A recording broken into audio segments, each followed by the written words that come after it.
I love about his speech, wonderful use of the space. He walked here, he walked there, he connected with the audience with his stories. And that's not an easy skill to have.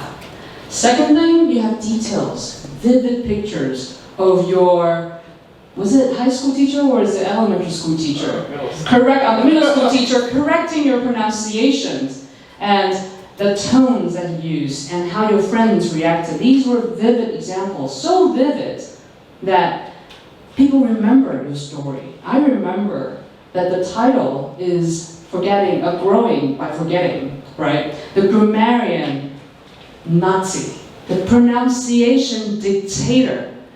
If you know it, if you know it, you won't grow. If you think you know it, you are not going to grow. Is it? Something like that. If you think you know, then it's hard to grow. Yeah, if you think you know, then it's hard to grow. What I'm saying is, a lot of times we hear speeches and we don't remember a thing, but listen to the things that I've just talked about. These are all details that you use. Very vivid and very good use of terms that people can remember. That's an achievement in itself. Now, to take your speech a little bit further, I have 3 suggestions. The first suggestion is that you use a lot of examples in your first pronunciation Nazi, so pronunciation dictator, but a little bit light on your second example. When you talked about, oh, I went and learned, the things they did. Was that the only thing they did that attracted all the people that come to their speech club? Speech skill theory, is that the only thing? They had misspellings on the posters, but they still get a crowd. Did they do anything else after? You only had one example, but we needed more to show that you actually missed a lot of the great things because you're not willing to forget. I was hoping to hear more. But that's the second point I would like to suggest, is that the second part of your speech, you had a lot of, you talk about it's hard to grow if you don't forget.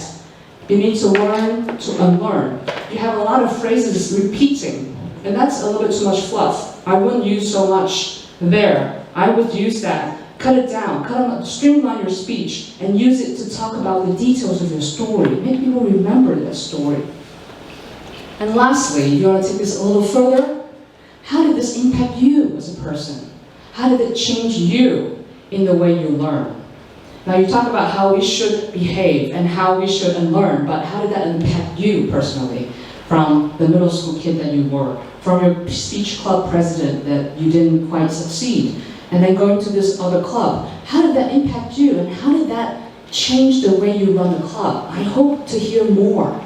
But you kind of stopped middle there. You kind of stopped like, we should do this, and then you finished it. It was a little bit rushed, and it was a missed opportunity that I wish in the next time that you present the story, that you go a little further, a little bit more impactful, a little more substance.